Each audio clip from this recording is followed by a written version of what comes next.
Hello everyone, welcome to my channel. ఈరోజు నేను చేయబోతున్నాను కారం దోశ విత్ బొంబాయి చట్నీ. ఈ కారం దోశలు మా నాన్నమ్మ గారి ఊరిలో బాగా ఫేమస్ అండి, చాలా బాగుంటాయి. చిన్నప్పుడు మేము వెళ్ళినప్పుడు బాగా తినేవాళ్ళం. ఈ కారం దోశలు ఈరోజు ఎలా చేయాలో నేను చూపిస్తాను. ఈ కారం దోశల్లోకి కారాన్ని ముందు ప్రిపేర్ చేసుకోవాలి. మిక్సీ జార్ తీసుకొని అందులో ఒక ఆనియన్ కట్ చేసి వేసుకున్నాను. అలాగే ఒక 2 టేబుల్ స్పూన్ కారపొడి, మీరు కావాలంటే ఎండుమిరపకాయలు కూడా వేసుకోవచ్చు. అలాగే కొంచెం సాల్ట్ వేసుకొని వీటిని గ్రైండ్ చేసుకోవాలి. వీటిని మరీ మెత్తగా పేస్ట్లా కాకుండా కొంచెం ఆనియన్ ముక్కలుగానే ఉండాలి. అలా దీన్ని గ్రైండ్ చేసి పెట్టుకోవాలి. అలాగే ఇందులోకి పొడి కావాలండి. దానికోసం పుట్నాలు అంటారు కదా, ఈ రోస్టెడ్ చనా దాల్ని ఒక 2 టేబుల్ స్పూన్ వేసుకొని పొడి చేసి పెట్టుకోవాలి.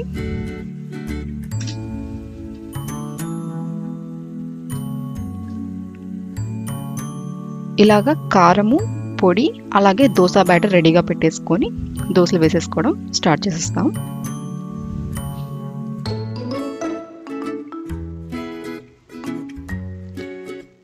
ప్యాన్ తీసుకొని దోశ పిండితో దోశ వేసేస్తున్నాను.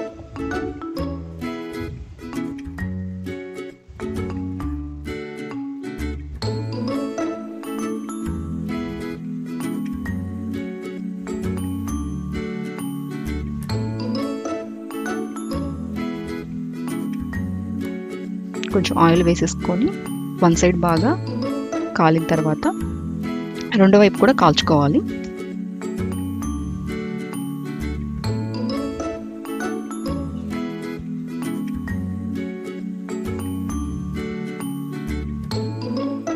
ఇలా రెండో వైపు కూడా కాలిన తర్వాత మనం ప్రిపేర్ చేసి పెట్టుకున్న కారం ఉంది కదా, దాన్ని దోశ మొత్తానికి అప్లై చేయాలి.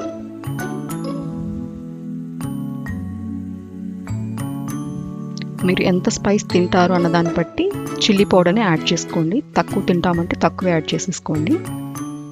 కొంచెం స్పైసీగా దోశ కావాలి అనుకుంటే కొంచెం ఎక్కువ యాడ్ చేసుకోండి. ఇలా ఆ కారాన్ని దోశ మొత్తం అప్లై చేయాలి.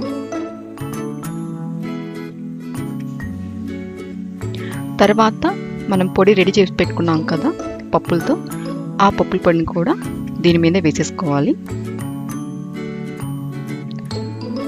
ఒక 2 సెకండ్స్ కాల్చుకున్న తర్వాత ఫోల్డ్ చేసేసుకొని సర్వ్ చేసేసుకోవడమే. ఇందులోకి కాంబినేషన్ బొంబాయి చట్నీ చాలా బాగుంటుందండి. నేను అది కూడా ఎలా చేసుకోవాలో చూపిస్తాను. ఇందుకోసం ఒక ప్యాన్ తీసుకొని అందులో కొంచెం ఆయిల్ వేసుకున్నాను, 1 టేబుల్ స్పూన్. ఇందులో ఒక ఎండుమిరపకాయ, కొంచెం తాలింపు గింజలు, కరివేపాకు, అలాగే పచ్చిమిరపకాయలు, ఇంకా ఆనియన్స్ కూడా కట్ చేసి వేసేసుకొని వీటన్నిటిని బాగా వేగనివ్వాలి.